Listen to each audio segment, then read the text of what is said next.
तूने मेरे जाना कभी नहीं जाना, इश्क मेरा दर्द मेरा है।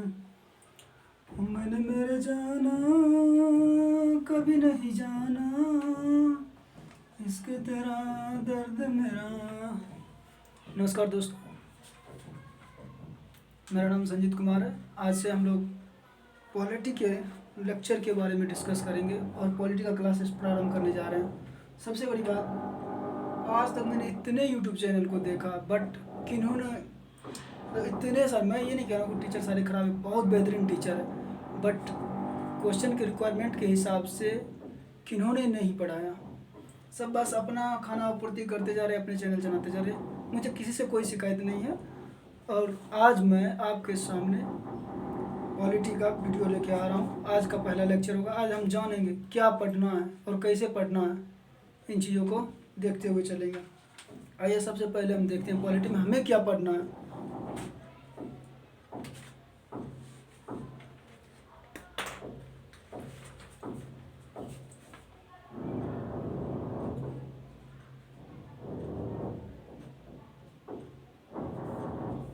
सबसे पहले देख लीजिए, हमें 6-7 टॉपिक ऐसे हैं जिसको पढ़ना है, उसके बारे में हम डिटेल से भी जानकारी प्राप्त करेंगे। सबसे पहले देख लीजिए, पॉलिटी के संदर्भ में हम संवैधानिक ढांचा को जानेंगे। पॉलिटी का संवैधानिक ढांचा,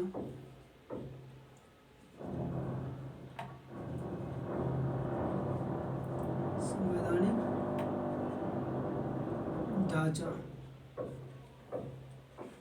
इसका अंग्रेजी नाम भी लिखना जरूरी है क्या? नहीं, मुझे नहीं लगता कि लिखना चाहिए। सरकार की प्रणाली,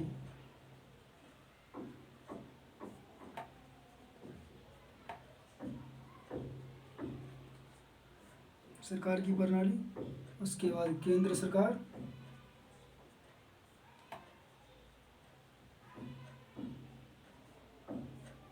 केंद्र सरकार।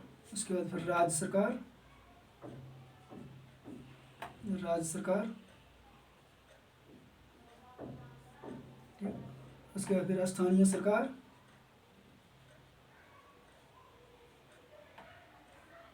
स्थानीय सरकार। संवैधानिक निकाय,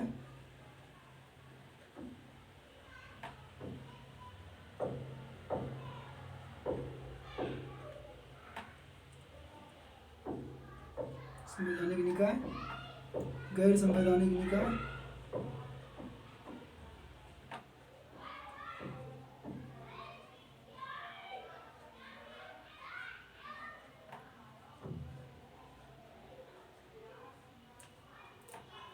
फिर अन्य संवैधानिक निकाय।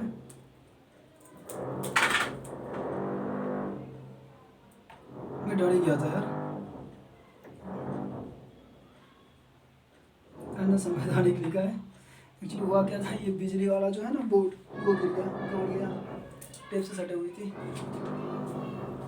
उसके बाद फिर हम लोग पढ़ेंगे अन्य संवैधानिक आयाम, आयाम। उसके बाद फिर हम लोग पढ़ेंगे राजनीतिक गतिशीलता, राजनीति गतिशीलता, राजनीतिक गतिशीलता। उसके बाद संविधान की कार्यप्रणाली,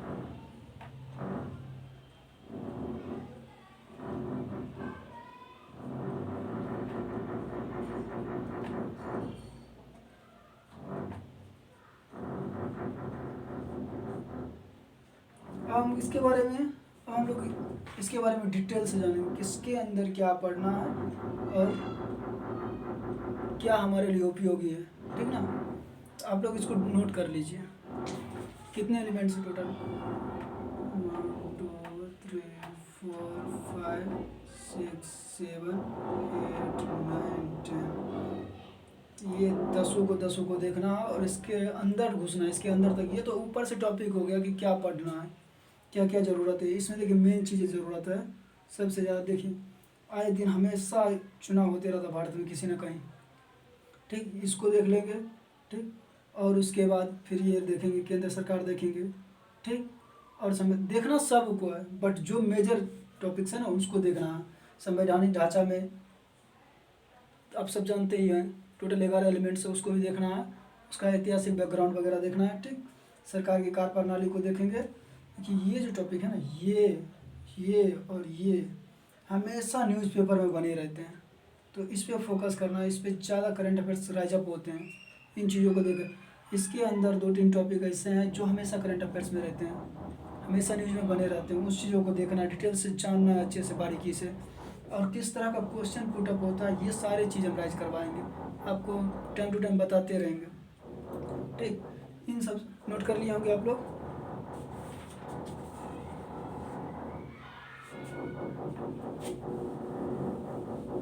अगर नहीं किए तो वीडियो को पॉज करके आप नोट कर सकते हैं इस चीज़ को। ठीक, सबसे पहले मैं आपको एक चीज़ बताने जा रहा हूँ।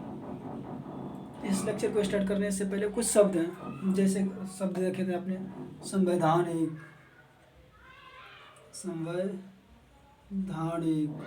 व्हाट डू यू मीन संवैधानिक, क्या है इसका मतलब? संवैधानिक शब्द ये जो ना संविधान के अंतर्गत जो भी निकाय या इंस्टीट्यूट है वर्णित किया गया उस चीज़ को संवैधानिक कहते हैं। समझे? मतलब एक बुक जो है हमारी, जिसमें सारा उपबंध लिख रखा गया, उसके अंतर्गत जो भी पर्टिकुलर बॉडी की चर्चा की गई है वो है हमारे संवैधानिक हुए। ठीक, गैर संवैधानिक जो उसके बाहर है, गैर संवैधानिक। ठीक, और एक होती है सांविधिक।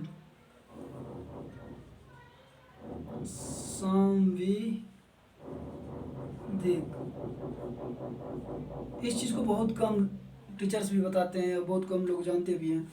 सांविधिक देखो, ऐसे विधि को कहा जाता है जो पार्लियामेंट के द्वारा बनाया जाता है, उसे सांविधिक कहा जाता है। ठीक, ये एज ए रूल कानून लॉ की तरह काम करते हैं। ठीक, और टाइम टू टाइम जैसे जैसे शब्द आएंगे वैसे वैसे शब्द पे हम चर्चा करते जाएंगे, उसके टर्मिनोलॉजी को समझते जाएंगे। टर्मिनोलॉजी को समझते हुए हमें पॉलिटी को पढ़ना है, या ऐसा ही कुछ ऐसे ही नहीं पढ़ देना। थोड़ा सा पानी पी लो, पढ़ाने में लगता है रख।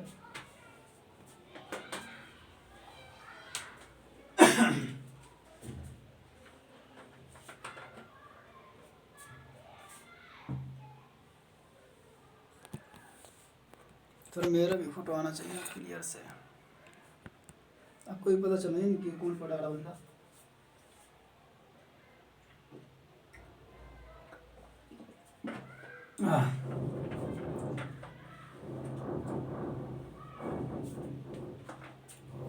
मैं ना पहले टॉपिक सारे टॉपिक्स को डिटेल्स कर देता हूँ, उसके बाद आप ना फिर से क्लास, तब से क्लास स्टार्ट करेंगे। ठीक, पहले सारे टॉपिक्स को डिटेल्स में देख लेते हैं, किस में क्या पढ़ना नहीं पढ़ना।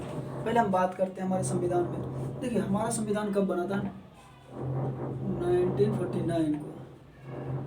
1949 को हमारी संविधान बनी थी। ठीक, जब ये संविधान बनी थी, इस समय हमारे संविधान में 22 भाग थे। ठीक, और 395 अनुच्छेद थी। 395 अनुच्छेद थे, और अनुसूचियाँ कितनी थी? तो 8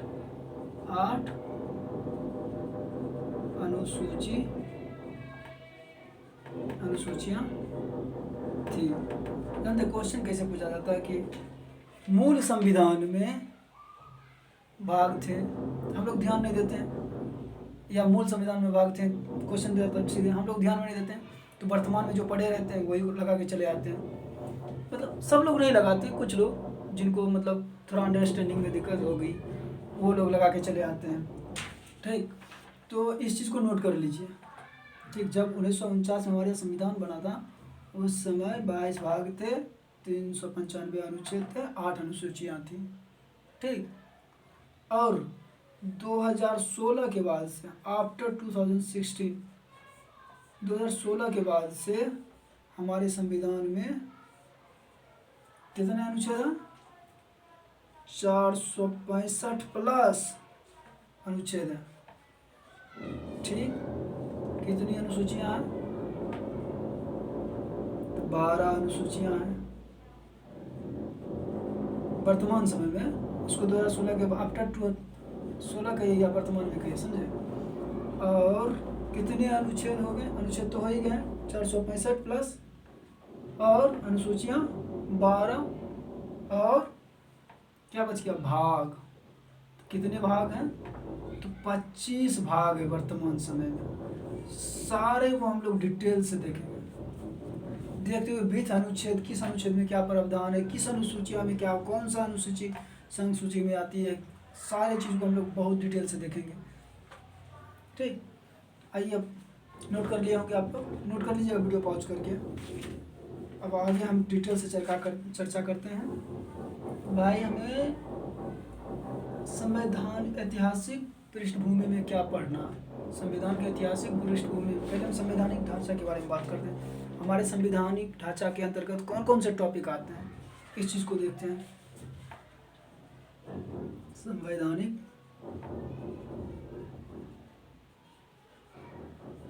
संवैधानिक ढांचा, कॉन्स्टिट्यूशनल बॉडीज। इसको मिटा दूँ, ऊपर लिख देता हूँ।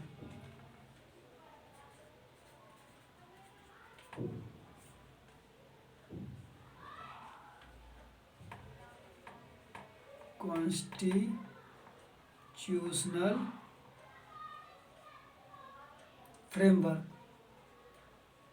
फ्रेमवर्क।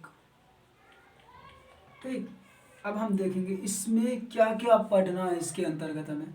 ठीक, सबसे पहले हम देखेंगे ऐतिहासिक पृष्ठभूमि। ऐतिहासिक पृष्ठभूमि। दूसरा टॉपिक हम देखेंगे संविधान का निर्माण।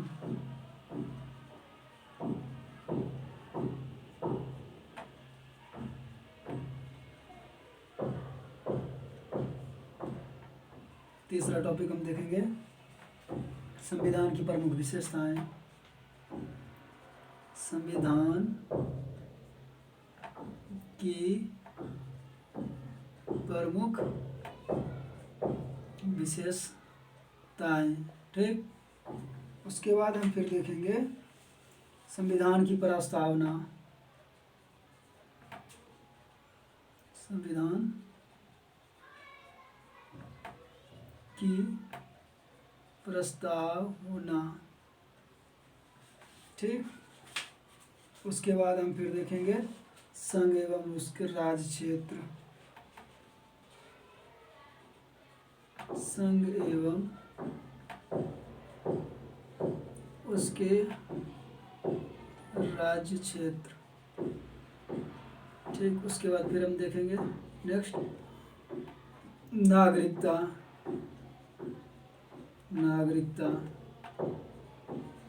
फिर उसके बाद हम देखेंगे मूल अधिकार।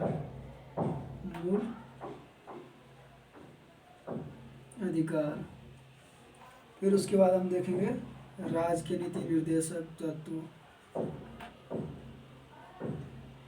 राज्य के नीति निर्देशक तत्व। ठीक, उसके बाद फिर हम देखेंगे मूल कर्तव्य। ठीक, उसके बाद फिर हम देखेंगे संविधान संशोधन।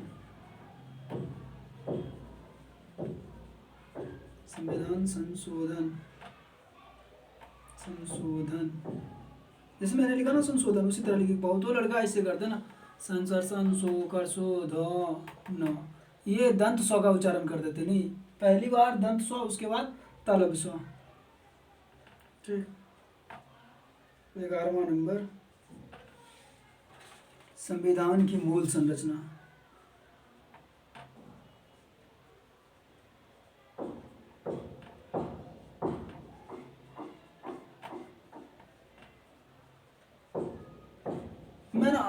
मैं अभी टॉपिक डिस्कस कर रहा हूँ, टॉपिक समझे। इस टॉपिक के नॉलेज हमें होनी ही चाहिए हर हाल। यदि इस टॉपिक की नॉलेज नहीं है हमें, तो फिर हमारे साथ दिक्कत दिक्कत है। दिक्कत क्यों है? अब जो है ना वेरियस एग्जाम डायरेक्ट टॉपिक से क्वेश्चन पूछ दे रही है, ना कि आपके इसके अंदर में क्या प्रावधान है। वो बहुत पहले पूछा जाता था और मे भी अभी भी पूछे जाते हैं, मतलब रियल केस में। अब जो है ना एग्जामिनर अब इधर की तरफ डाइल्यूट होने लगे कि भाई ये चीज़ें लोगों को पता नहीं होती है, इसमें फंसाया जाए। लड़कों को एलिमिनेट करना है तो ये चीज़ें होनी चाहिए, और ये चीज़ें डाल के फंसा दिया जाता। अभी हाल ही में मेरा यूपीपीसीएस का पेपर हुआ था ना, मेरा दोस्त एक फंस गया है इसमें। 2 क्वेश्चन बना के आया, वो गलत मार के आया। मैंने उन्हें समझाया भी यार क्या यार, इतना अच्छे से पढ़े हो फिर भी। चलिए कोई बात नहीं। आप जो है ना इसको बढ़िया से देख लीजिए, हमारे संवैधानिक ढांचा के अंतर्गत क्या क्या है और क्या क्या पढ़ना है। ठीक, इस चीज़ को बढ़िया से नोट कर लीजिए। एक ये टोटल 11 बडीज है ना, 11 के 11 हमें याद होना चाहिए संवैधानिक ढांचा के अंतर्गत क्या पढ़ना है हमें। ठीक, आप नोट कीजिए इसको।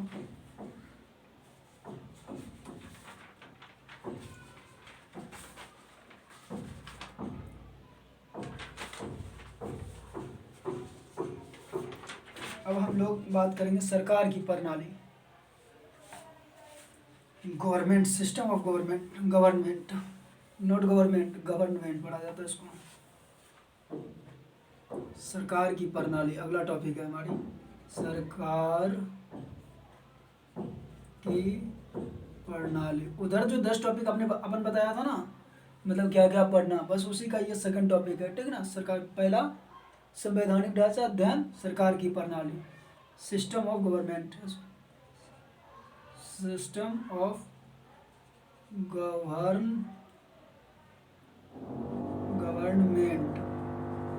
नॉट गवर्नमेंट पढ़ा जाता है, गवर्नमेंट। ठीक ना, प्रोनाउंसिएशन सही से होना चाहिए,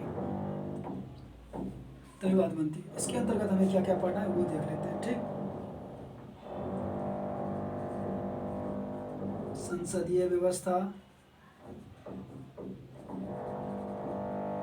संसदीय व्यवस्था। ठीक, संघीय व्यवस्था दूसरा, संघीय व्यवस्था तीसरा, केंद्र एवं राज्य संबंध, केंद्र एवं राज्य संबंध।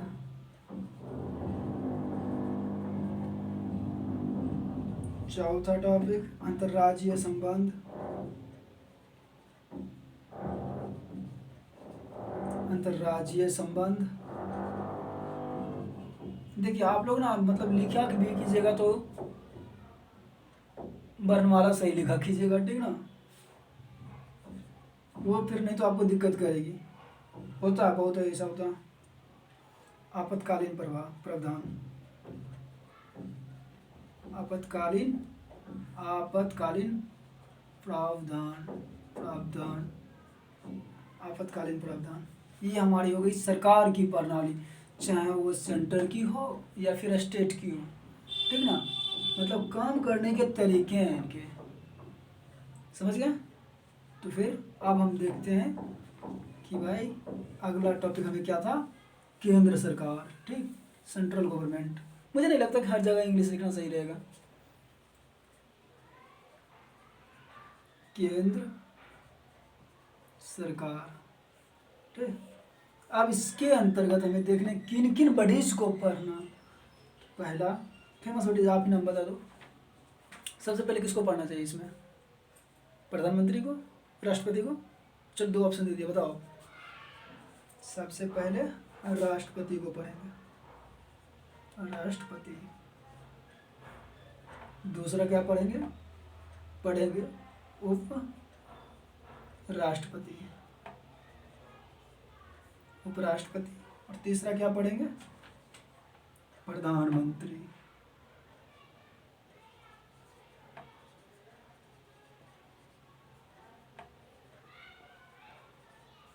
अच्छा, इसमें ना आप ये भी सोच रहे होंगे ना कि सर प्रधानमंत्री, अजी पहले टॉपिक तो लिखा दे दीजिए उसके।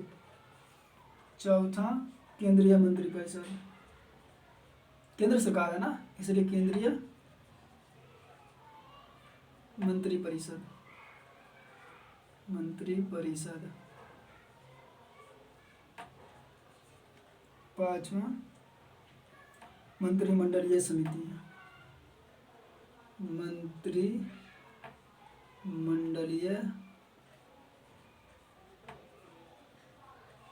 समितियाँ।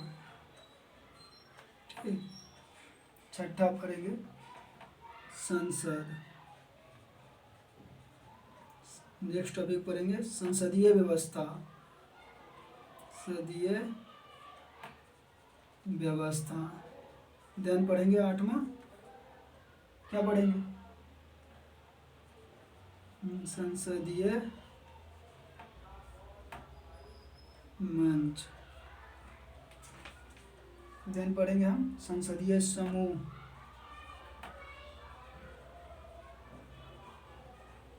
संसदीय समूह। देन पढ़ेंगे हम उच्चतम न्यायालय, सुप्रीम कोर्ट जिसको कहते हैं, उच्चतम न्यायालय। ठीक, उसके बाद फिर पढ़ेंगे न्यायिक समीक्षा, 11, न्यायिक समीक्षा। ठीक, न्यायिक समीक्षा के बाद फिर पढ़ेंगे जनहित याचिका, जनहित याचिका। आप लोगों ने वो जो अली LLB मूवी देखी होगी, हाँ 1 2 दोनों, उसमें क्या करता ना, PIL दायर करता। तो वो जो थी पहले वाली जो अली LLB, उसमें अरशद वारसी वाली, उसमें अपने मन से PIL किया जाता। और अक्षय कुमार वाली में क्या होता ना, कि वो लड़की हिना जो थी वो करवाती है। ठीक, इस तरह का मूवी देखा कीजिए तो सही रहती है ना, पकड़ भी बनती है अपनी पॉलिटी पे या फिर सोशियो इकोनॉमी पे भी। ठीक, तो इसको आप नोट डाउन कर लीजिए, ये चीज़ें हमें पढ़नी है। ठीक, अब हम लोग देखते हैं राज्य सरकारें में, स्टेट गवर्नमेंट में। ठीक, इसी से कर दूँ, थोड़ा इंटरचेंज हो जाएगा नाम वगैरह कुछ, पढ़ने तो हैं ये सारी बॉडियाँ। उनमें भी आपको स्टेट हाई कोर्ट पढ़नी है, स्टेट डिस्ट्रिक्ट कोर्ट पढ़नी है, राज्य सरकारें। ठीक, इसके अंतर्गत हमें क्या पढ़ना है, सबसे पहला राज्यपाल। राज्यपाल, लग रहा मेरा इंक खत्म हो गया, मतलब पेन का इंक। राज्यपाल। ठीक,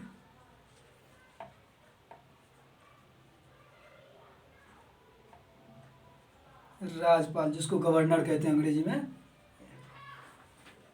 मतलब वो राज्यपाल नहीं समझ लीजिएगा आप लोग, एक थे ना वो राज्यपाल, हाँ है ना, एक मूवियों में जो कॉमेडी करते हैं। जी हाँ,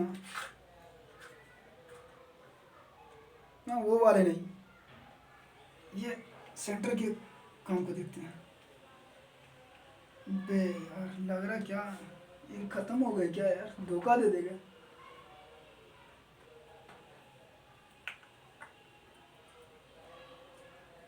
वो सुने ना, हम तो लुट गए तेरे मोहब्बत में।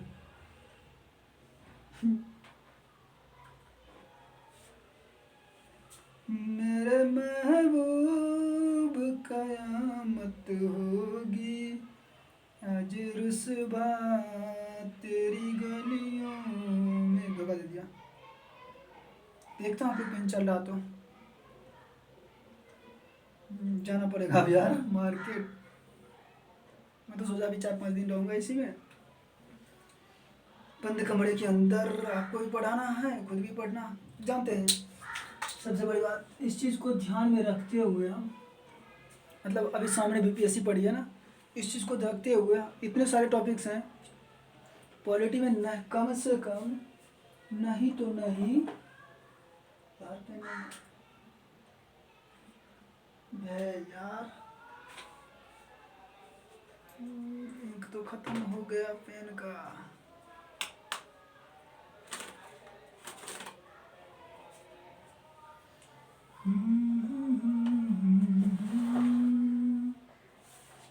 चलते चलते यूं ही रुक जाता है मेरा पैर, क्या यही पढ़ाई है, क्या यही पढ़ाई है। चलते चलते यूं ही रुक जाता नहीं जाने है राह।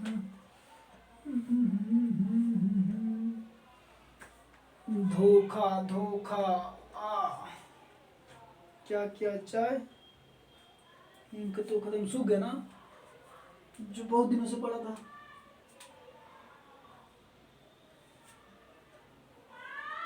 देखिए यही चीज़ है ना, चीज़ें अगर यूज नहीं होती है ना, यूटिलाइज नहीं करोगे तो वो चीज़ें बर्बाद होती है। इसलिए चीज़ों को हमेशा यूटिलाइज में लाना चाहिए। चलिए देख लेते हैं, टॉपिक आज डिस्कस कर लेते हैं कौन कौन पढ़ना है, उसके बाद फिर आज एक दूसरा वीडियो लेकर आऊँगा, उसमें कर देंगे। ठीक, राज्य सरकारी में क्या मैं बोल दूंगा, आप नोट कर लीजिएगा। राज्यपाल, मुख्यमंत्री, मुख्यमंत्री, राजमंत्री परिषद, राजमंत्री परिषद, मंत्री परिषद, राज्य विधानमंडल, राज्य विधानमंडल, विधानमंडल। ठीक, उसके बाद हाई उच्च न्यायालय, उच्च न्यायालय। ठीक, उसके बाद फिर अधीनस्थ न्यायालय,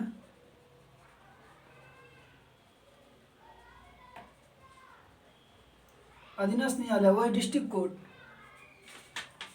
हाँ, आप जिस डिस्ट्रिक्ट में हो ना उसी। अच्छा हाँ, जम्मू कश्मीर का विशेष दर्जा जानते हैं? जम्मू कश्मीर का विशेष दर्जा, विशेष दर्जा। देखिए ये चीज़ तो ख़त्म हो गया, बट इसके अंदर अभी भी देखना है वन, मान लीजिए अभी हाल फिलहाल में हुआ, इससे क्वेश्चन राइज जब कर सकते हैं, क्या प्रावधान था, कैसे था, इसको तो बढ़िया से एकदम खूब सुंदर तरीके से डिटेल्स करना होगा विथ करंट के साथ। ठीक, कुछ राज्यों के लिए विशेष प्रावधान, कुछ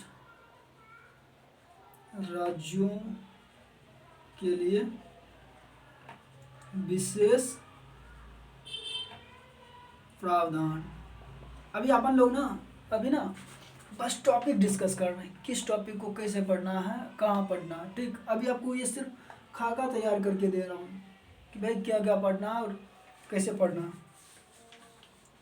ठीक, और इसको इस क्रोनोलॉजी को मतलब वो जो खास करके संवैधानिक ढांचा और सरकार की कार्य प्रणाली, वो दोनों चीज़ें याद होनी चाहिए हर हाल में। अगर याद नहीं है तो फिर बहुत दिक्कत है, समस्याओं का सामना करना पड़ सकता है सर। अब हम पढ़ेंगे राज्य सरकार हो गया। ठीक, शक्तियों का विकेंद्रीकरण पढ़े होंगे आप में से बहुत सारे, हिस्ट्री में, पॉलिटी भी अगर बहुत लोग पढ़े हैं तो उसमें भी पढ़े होंगे। ठीक, हिस्ट्री में तो पढ़े ही होंगे आप लोग, या फिर 7th में पढ़े होंगे एनसीईआरटी में, 10th के एनसीईआरटी में भी तो है। अच्छा, फिर स्थानीय सरकार, अब देखते हैं स्थानीय सरकार। स्थानीय अदाग स्व थाकर था नागरिकनीय स्थानीय सरकार, सरकार स्थानीय सरकार। ठीक, स्थानीय सरकार, इसके अंतर्गत हम क्या पढ़ेंगे वो देख लेते हैं। पंचायती राज, पंचायती राज, जानते हैं इन सब जो भी हम टॉपिक देखेंगे ना, सबके साथ करेंट को मर्ज करेंगे और देखेंगे क्या, तभी तो बात बनती है ना। ऐसे आपको कोई भी कुछ पढ़ा के नगर निगम, नगर निगम, असली मज़ा तो है वही बेस के साथ आपके साथ वर्तमान में। देखिए हमें कोई भी चीज़ पढ़ना चाहिए ना, क्या, कब, क्यों, कैसे, कहाँ तक, फ़ायदा, अभी क्या हो रहा है इसके अंतर्गत, ये 5-6 चीज़ें हर एक टॉपिक के अंतर्गत होना ही चाहिए। चाहे आप आईआर पढ़ रहे हो या वर्ल्ड आईआर के अंतर्गत वही वर्ल्ड ऑर्गेनाइजेशन वगैरह कोई भी, या यूनिसेफ वगैरह या WTO WHO वगैरह जो भी पढ़ रहे हो ना, मतलब ये 5-6 एलिमेंट होनी चाहिए हर एक चीज़ में। केंद्र शासित प्रदेश और विशेष क्षेत्र, यूनियन टेरिटरी के बाद केंद्र शासित प्रदेश और विशेष क्षेत्र। ये विशेष क्षेत्र का मतलब समझे, जहाँ परमिट लगती है, जनजातीय क्षेत्रों में जाते हैं, उनके बारे में इसको भी डिस्कस करेंगे बढ़िया से विथ करंट के साथ। ये सारे टॉपिक जो है ना करंट से भरा पड़ा है। अनुसूचित जनजातीय, अनुसूचित जाति एवं जनजातीय, अनुसूचित जाति एवं जनजाति। अच्छा, ये चीज़ डिफरेंस बता सकते हैं हमें कोई, अनुसूचित जाति और अनुसूचित जनजाति के अंतर्गत? कमेंट सेक्शन में बताइएगा। तो अब पढ़ेंगे हम कॉन्स्टिट्यूशनल बॉडी। ठीक भाई, देखो जो भी लोग इसको ना मतलब नोट डाउन नहीं कर रहे हैं मेरे साथ, मैंने मिटा दिया मतलब, तो आप क्या करोगे, वीडियो को पॉज करके रिवाइंड मारोगे वीडियो में, वीडियो को पॉज करके उस चीज़ को फिर से लिख लोगे। देखो इसके बिना काम चलने वाला नहीं है। जो टॉपिक है संवैधानिक निकाय, संवैधानिक निकाय। हाँ, मैंने बताया था ना कि कुछ टॉपिक है इससे जिनके बारे में आपको नॉलेज होना ही चाहिए। मैं जैसे बताया था संवैधानिक ढांचा, सरकार की प्रणाली, ध्यान अब क्या है ना, ये जो है संवैधानिक निकाय, इसके बारे में भी आपको जानना होना चाहिए। मतलब याद रखना है क्या है इसके अंतर्गत, क्या पढ़ना है इसके अंतर्गत। ठीक, नहीं तो फिर आप वही होगा, गलती करके आओगे। निर्वाचन आयोग, जानते कौन सा गाना गाएंगे फिर उसके बाद, तूने मेरे जाना कभी नहीं जाना, संघ लोक सेवा आयोग। भैया मेरे स्टूडेंट की ना सबसे बड़ी गर्लफ्रेंड उसकी बुक होती है। इस चीज़ आपसे बेहतर कौन जान सकता। फिर उसके बाद राजलोक सेवा आयोग। कितना भी कोई गर्लफ्रेंड प्यार कर ले, बट ये जो प्यार करती है ना, इसकी मज़ा है अलग है। अगर सही मायने में आप पढ़ते हो ना, तो फिर इसके बिन एक दिन नहीं रह सकते हो, मन हमेशा पागल की तरह लगेगा। आयोग, वित्त आयोग, ठीक, वित्त आयोग। उसके बाद वही अनुसूचित जाति, क्या लिख दूँ, अनुसूचित, यहाँ पढ़ ही लिए थे। उसके बाद अनुसूचित जाति राष्ट्रीय आयोग, अनुसूचित जाति के लिए राष्ट्रीय आयोग, के लिए लिखना इसलिए फ़ायदा है राष्ट्रीय आयोग, क्योंकि ये संवैधानिक निकाय पूछ देगा, क्वेश्चन दे देता कि जानते 4 को गैर संवैधानिक निकाय दे देगा, 3 को, 1 को संवैधानिक निकाय दे देगा, और पूछेगा इनमें से कौन संवैधानिक निकाय नहीं है। तो भैया मेरे ऊपर प्रश्न को भी ध्यान देखिएगा, क्या पूछ रहा कि इनमें से कौन संवैधानिक निकाय नहीं है, नहीं है, उस चीज़ को अंडरलाइन करके उसके बाद पढ़िएगा क्वेश्चन का स्टेटमेंट, मतलब ऑप्शन का स्टेटमेंट, तो पता चल जाएगा कि हाँ क्या पूछा जा रहा है। बहुत सारे लड़के इसी चीज़ में गलती करते हैं। अब अनुसूचित जनजाति आयोग, अनुसूचित, कोई बता सकते हैं बिहार में अनुसूचित जनजाति है? जातीय जातियों के लिए भैया मेरे था 2009 से पहले, अब नहीं है बिहार में। ठीक, उसके बाद फिर हम देखेंगे भाषाई अल्पसंख्यक वर्गों के लिए,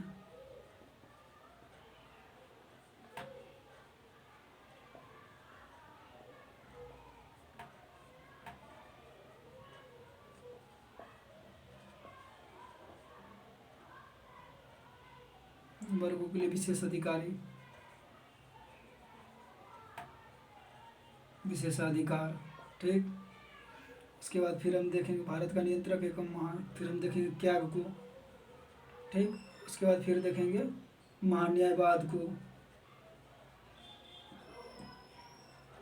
अच्छा, बता सकते हैं महान्यायवाद और महाअधिवक्ता में क्या अंतर है? कमेंट सेक्शन में बताना। तो आप लोग महाधिवक्ता, डिफरेंस बिटवीन इन दोनों में बताना तो क्या है? ठीक। और लास्ट है अभी कुछ वही है ना, मतलब एक ही साथ नहीं दिया, वही हो गया। दिल के बुकनी बुकनी बुकनी का के दांत चिहार के चल दिलो, वही बात है। गैर संवैधानिक निकाय। हाँ, तो ये क्या हो रहा है? पेन जो है नहीं चल रही है, क्या हो रहा है? यही तो दिल को बुकनी बुकनी कर रहा ना, बुरा मत मानिएगा। गैर संवैधानिक, पहले आप संवैधानिक देख लेते हैं। संवैधानिक देख ही लिया। गैर संवैधानिक, गैर संवैधानिक निकाय। ठीक, गैर संवैधानिक निकाय को देखते हैं। इसमें देखिए कौन कौन सा, मैं बोला ना कि भाई संवैधानिक ढांचा, सरकार की प्रणाली, संवैधानिक निकाय, गैर संवैधानिक निकाय, इन चीज़ों को फिट कर लीजिए यहाँ पे। इसके बिना काम चलने वाला नहीं। यहाँ से क्वेश्चन हर एक बार, एवरी एग्जाम में, यार कोई भी एग्जाम देख लो, यहाँ से क्वेश्चन रहता ही रहता है। नहीं रहेगा तो फिर क्वेश्चन पूछेंगे कहाँ से यार? ठीक, पहले देखते हैं नीति आयोग। हाँ, अब नीति आयोग हो गया, पहले था योजना आयोग। ठीक, राष्ट्रीय मानवाधिकार आयोग, राष्ट्रीय NHMRC, राष्ट्रीय मानवाधिकार आयोग, सबको देख लेंगे भाई। इसमें इंटरनेशनल को भी जोड़ेंगे, काहे आप टेंशन ले रहे हो? ये जो 2-4 टॉपिक है ना, संवैधानिक निकाय, गैर संवैधानिक निकाय, ये सब ना करंट की चीज़ है यार। इसके बेस को पहले जान लेंगे ना, उसके साथ वहीं पे करंट घुसा देंगे। और करंट घुसाएंगे ना, तो आप जब इसका नोट्स बनाओगे, जब मैं पढ़ा रहा हूँगा, तो उस समय आप स्पेस छोड़ के रखना पेज में। क्योंकि मान लो अब इस साल नहीं, फिर अगले साल कुछ और मुद्दा आए तो फिर उसको अटैच कर सकते हैं। क्योंकि बेस फाउंडेशन बना रहेगा, सिर्फ ज़रूरत की चीज़ें वहाँ डालनी रहेगी। और वहाँ से आप बार बार पढ़ोगे तो जानते हो, आप रिकॉल होते रहेगा हमेशा आप लोगों को। फिर स्टेट, राज्य मानवाधिकार आयोग, यार यह संविधिक है, वही गैर संवैधानिक। केंद्रीय सूचना आयोग, केंद्रीय सूचना, ये सब ज्वलंत मुद्दा हमेशा चलते रहती है चर्चा। ठीक, राज्य सूचना आयोग, सूचना आयोग। अभी हम थोड़ी देर पहले पढ़े थे ना, पूछ रहे होंगे ना भाई केंद्रीय अलग है सर, राज्य अलग है, क्यों? हमारी संघीय व्यवस्था है ना, पता है ना, राज्यों का संघ। तो भाई केंद्रीय सतर्कता, केंद्रीय सतर्कता आयोग, केंद्रीय अन्वेषण, अच्छा इसका बता दीजिएगा तो, केंद्रीय अन्वेषण आयोग। ठीक, उसके बाद लोकपाल एवं लोकायुक्त। अरे यार CBI नहीं होता क्या? दिमाग लगा रहे हो? Central investigation bureau.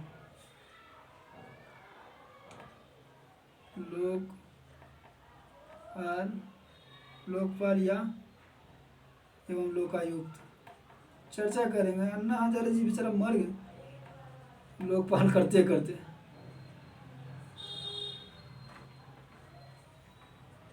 देख रहे हैं इनके चक्कर में हमारे केजरीवाल जी मुख्यमंत्री बन गए।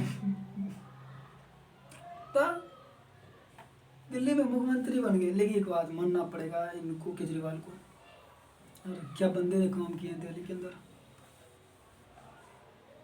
इतनी घनी आबादी, कभी जो लोग नहीं घूमने आए ना, घूम के देखिएगा दिल्ली कितना मतलब बकवास जगह है।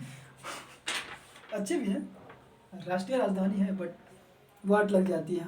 रूरल सेक्टर से लोग जो आते हैं ना यहाँ पे, उनकी सेहत तुरंत खराब हो, जैसे मेरे पापा आ जाए ना, उनकी तबीयत तुरंत खराब हो जाएगी। अनसंवैधानिक अनसंवैधानिक आयाम। आप रूम के बाहर निकलोगे ना, डस्ट ना बिना मास्क का सीधे अंदर जाएगा, गले में खराश हो जाएगी, तो कहेंगे कोरोना हो गया। सहकारी समितियां, वही देख लेते हैं। अनसंवैधानिक आयाम, तो सहकारी समितियां पहला, सहकारी समितियां। अच्छा, उसमें जानते हैं रीजन बताएंगे। राजभाषा, राजभाषा, लोक सेवा, वो लोक सेवा नहीं, यूपीएससी बीपीएससी वाला लोक सेवा नहीं। ये जो होते हैं जैसे एनजीओ वगैरह वगैरह, कुछ सामाजिक कार्यकर्ता समूह वगैरह होते हैं ना, वो लोक सेवाएं की बात हो रही है यहाँ पे। लोक सेवाएं, हाँ जी बिल्कुल। अधिकरण, ट्रिब्यूनल्स, मतलब कोई गठन करता है ना, जिससे जनजातीय आयोग वगैरह पढ़े थे, बस उसी के लिए कुछ अलग से कोई ऑफिस बना दिया गया। हिंदी भाषा में संविधान की सरकार के अधिकार तथा दायित्व, सरकार की अधिकार तथा दायित्व। जानते हैं इस टॉपिक को क्यों, ये सब जो है ना आपको संसदीय व्यवस्था जिसमें पढ़ेंगे ना, वही सब ये सब वही क्लियर हो जाएगा, समझे। ये बस टॉपिक मैं आपको इसलिए दिखा रहा हूँ। यहाँ देखिए, अन्य संवैधानिक निकाय, क्वेश्चन भैया मेरे, क्वेश्चन यहाँ से डायरेक्ट पूछ दे रहा है ना, ये 4 दे देंगे, 3 दे देंगे, और कोई अदर कॉन्स्टिट्यूशनल बॉडी को दे देंगे, पूछेंगे इनमें से कौन अन्य संवैधानिक निकाय है। आपको पता रहेगा तभी तो आप उसको छांटिएगा, छटनी विधि कीजिएगा, तभी तो आप लगाइएगा, ठीक। हिंदी भाषा में संविधान का प्राधिकृत पाठ, हिंदी भाषा में संविधान का प्राधिकृत पाठ, मतलब कौन ऐसा पाठ है, संविधान का कौन ऐसा भाग है जिसको हिंदी में वर्णित किया गया या ट्रांसलेट किया गया, ठीक। विशिष्ट वर्गों से संबंधित विशेष प्रावधान, या इसको कब लॉन्च किया जाएगा हिंदी में संविधान को। विशिष्ट वर्गों से संबंधित विशेष प्रावधान, वही उधर वाला ही, लेकिन इसमें ये इसके वजह से दिखा रहे हैं, समझे, वही पढ़ना है सब। विशिष्ट वर्गों से संबंधित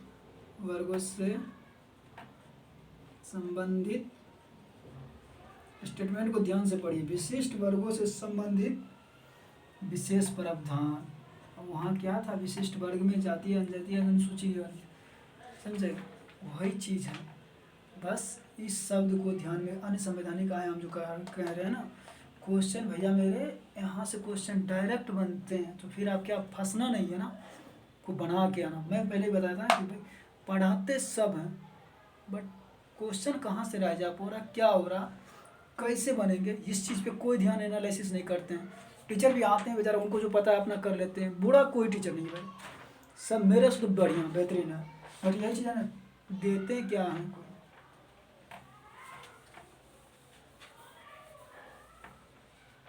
दावा हुआ क्या करें, टीचरों के संदर्भ में क्या करें, सब सही है, बस समझना आपको है कि भाई मुझे रास्ता सही चुनना चाहिए, या फिर जानते हैं आपको लग रहा है ऑनलाइन हमारा जैसे जियो वगैरह चल ही रहा, तो ऑनलाइन वैसे पढ़ लेते हैं। भैया मेरे वो जियो का मतलब नेट से मतलब नहीं, आपका बहुमूल्य समय बर्बाद हो रहा है, इससे मतलब है। आप कहीं और 1 साल के बदले 2 साल लग जाते हैं तैयारी के दौरान। इस साल पता चला कि ये क्वेश्चन यहाँ से गलत हो गया। राजनीतिक गतिशीलता, बहुत लोग बीपीएससी इस बार बढ़े होंगे। देखिए हम ना बीपीएससी को ध्यान में रख के इसमें पॉलिटी में कुछ टॉपिक को बाद में डिस्कस करेंगे, ठीक ना। और जो है एग्जाम के पॉइंट ऑफ व्यू से जो टॉपिक है उसको पहले डिस्कस कर लेंगे बढ़िया से, ठीक। देख लेते हैं राजनीतिक गतिशीलता में क्या क्या पढ़ना है, इसको बस नोट कर लीजिए क्या पढ़ना है। ठीक, राजनीतिक दल, ठीक, उसके बाद निर्वाचन, वही प्रक्रिया, निर्वाचन, फिर मतदान व्यवहार। आपको नहीं लग रहा कि ये टोटल करेंट्स है? अभी 80 वर्ष वालों के लिए पोस्टल ऑर्डर से वो जाएंगे, उनके घर पे जाएंगे वोट लेने के लिए, है ना। सब ये सब चीज़ें है ना, हमेशा रिकॉल में रहनी चाहिए, बस बेस आपको पता होना चाहिए। चुनाव कानून, ये यार इसका नाम चुनाव कानून, चुनाव सुधार, वही बात हो गया ना, कानून बनेगा सुधारी के लिए ना, बस अब बच्चों को डराने के लिए बना देते हैं टॉपिक, सबको एक में मर्ज कर देंगे। देखिएगा ये चीज़, दबाव समूह, आज बीजेपी के सामने कोई नहीं है बात, ये चीज़ हर एक राजनीति में होना चाहिए, तभी राजनीति सही मायने में सही ढंग से कोई योजना का सही इम्प्लीमेंटेशन हो पाता है। अगर ये नहीं रहता ना, वाट लगा देते, जो मन सरकार तानाशाह बन जाएगी। उठा के देखिए ना 1964 वाली सरकार में, या फिर अभी का उठा के देख लीजिए ना।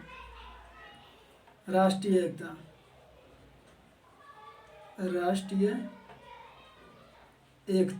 अच्छा इस पर चर्चा करते हैं। विदेश नीति,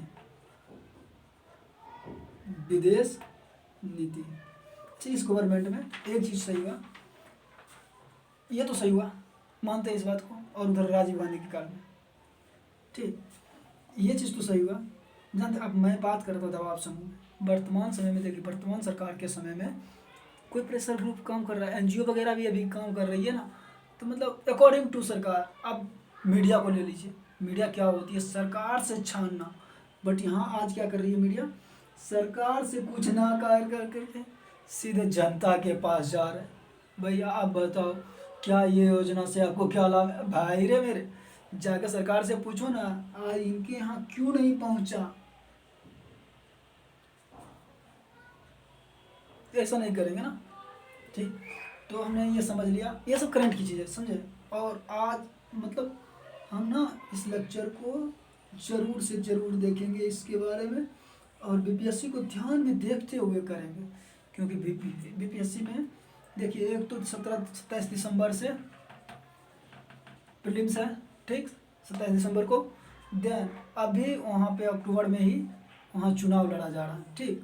तो इसको देखते हुए करेंगे, करंट मुद्दे को साथ में मर्ज करते हुए, ठीक। और उधर देखेंगे, उधर पहले हम लोग देखेंगे क्या देखेंगे, ऐतिहासिक पृष्ठभूमि से लेकर मूल कर्तव्य तक, उसके बाद तड़ाक से कूद जाएंगे कहाँ, केंद्र सरकार में, जैसे प्रधानमंत्री राष्ट्रपति को देखते हुए तुरंत कूद जाएंगे, तुरंत उतर जाएंगे राज्य सरकार में, ठीक। राज्य सरकार उतरने के बाद फिर इस बॉडीज़ को देख लेंगे, क्योंकि वो चीज़ें समझ लोगे ना, तो फिर आपको ये चीज़ें समझना बहुत ईजी हो जाएगा, ठीक है। और इसी के साथ ये तो लेक्चर हो गया, मैंने डिस्कस कर दिया क्या क्या पढ़ना है। हाँ भैया, मैंने जो चीज़ कहा ना, उस चीज़ को आप इसमें बैठा ही लेना। जैसे में हो गया मेरे क्या क्या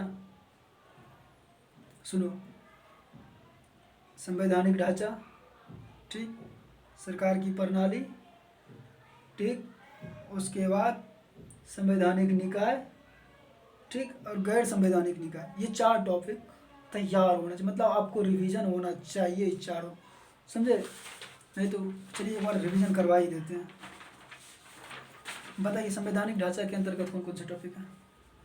देखिए, ऐतिहासिक पृष्ठभूमि, ठीक, संविधान का निर्माण, संविधान की प्रमुख विशेषताएं, संविधान की प्रस्तावना, संघ एवं उसका राज्यक्षेत्र, नागरिकता, ठीक, नागरिकता के बाद मूल अधिकार, फिर राज्य के नीति निर्देशक तत्व, फिर मूल कर्तव्य, संविधान संशोधन, उसके बाद संविधान की मूल संरचना, और उसके बाद क्या देखना है मुझे, हम लोगों को सरकार की कार्य प्रणाली, ठीक, जिसमें संसदीय व्यवस्था, ठीक, संघीय व्यवस्था, केंद्र और राज्य संबंध, अंतर्राज्यीय संबंध और आपातकालीन प्रावधान, ये चीज़ तो देख ही लेना है, ठीक।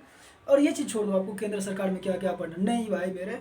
जब हम केंद्र सरकार को डिस्कस करेंगे तो उसके अंतर्गत राष्ट्रपति का प्रशासनिक कार्य, फिर वो जो भी है वो सब देखें, कार्यवाहक कार्य राष्ट्रपति का, ये सारी चीज़ देखते हैं। उसके अंदर वाले डीपली अंदर जाएंगे तो पता चलेगा।